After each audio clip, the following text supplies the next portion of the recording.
여러분, 혹시 이런 경험 있으신가요?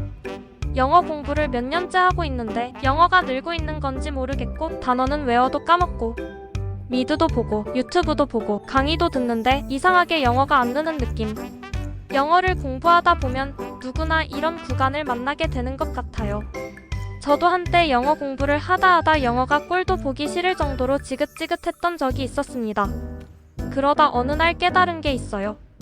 영어가 안 느는 이유가 공부를 안 해서도 머리가 나빠서도 재능이 없어서도 아닐 수 있다는 것입니다. 의외로 스트레스 때문일 수도 있어요. 오늘은 이 이야기를 해보겠습니다. 영어 공부는 생각보다 스트레스가 큰 일입니다. 우리는 보통 영어 공부를 공부라고 생각합니다. 그런데 조금 다르게 생각해보세요. 외국어를 배운다는 건 사실 내 뇌를 계속 불편하게 만드는 일이에요. 모르는 단어가 나옵니다. 모르는 표현이 나옵니다. 듣기가 안 들립니다. 말이 안 나옵니다. 그러면 우리 뇌는 계속 이런 신호를 보냅니다. 이거 어렵다, 이거 힘들다. 포기할까? 그런데 많은 사람들은 여기서 더 밀어붙입니다. 안 들리면 더 듣고, 안 외워지면 더 외우고, 재미없는데도 억지로 참고 합니다. 결국 영어 자체가 스트레스가 되어버리는 거예요. 영어를 포기하는 사람들의 공통점. 재미가 없습니다. 생각보다 정말 단순합니다. 제가 본 영어를 오래 하는 사람들은 의외로 공부를 잘하는 사람들이 아니었어요. 재미있게 하는 사람들이었습니다. 축구를 좋아하는 어떤 사람은 해외 축구 인터뷰를 보고 영화를 좋아하는 어떤 사람은 좋아하는 유튜브를 계속 영어로 봅니다. 일본 만화를 좋아하는 어떤 사람은 일본 만화를 자막 없이 보다 일본어를 하게 되더라고요. 이렇게 재미있어서 계속 한다는 점입니다. 언어는 무엇보다 꾸준히 하는 자가 이기는 게임입니다.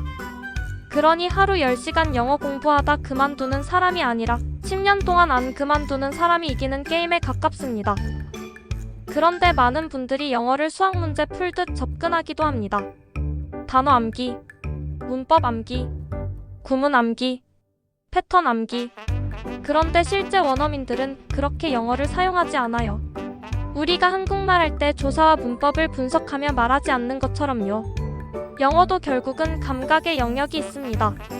그래서 저는 영어를 공부하는 시간보다 영어를 경험하는 시간을 늘리는 게 더 중요하다고 생각해요. 제가 가장 후회하는 것 중 하나는 생각 없이 문법을 너무 깊게 팠던 것입니다. 그리고 단어장의 단어를 그저 한국말로 암기하기 바빴던 시간입니다. 문법이 필요 없다는 뜻은 아닙니다. 기초 문법은 분명 중요해요. 하지만 문법만 너무 파고들다 보면 말하려는 순간 머릿속에 그 규칙들만 나도 모르게 떠오르기도 합니다.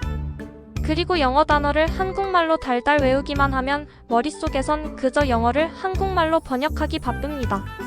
그러면 말이 느려집니다. 실제로 저는 그런 경험을 많이 했어요. 머리로는 아는데 입으로는 안 나오는 상태. 영어 공부하는 분들이 가장 답답해하는 구간이죠. 영어가 오히려 늘기 시작했던 순간, 재미를 찾았을 때였습니다.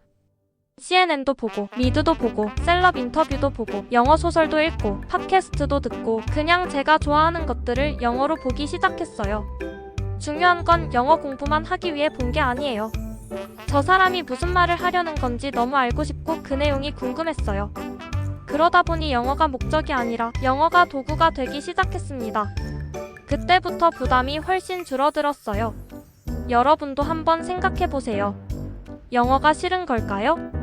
아니면 영어 공부 방식이 싫은 걸까요? 생각보다 많은 사람들이 영어 자체는 좋아합니다. 미드도 좋아하고 해외여행도 좋아하고 외국 문화도 좋아해요. 그런데 영어 공부 방식이 스트레스를 주고 있는 경우가 많습니다. 영어는 단거리 달리기가 아닙니다. 마라톤에 가깝습니다. 그래서 중요한 건 속도가 아닙니다. 포기하지 않는 것입니다.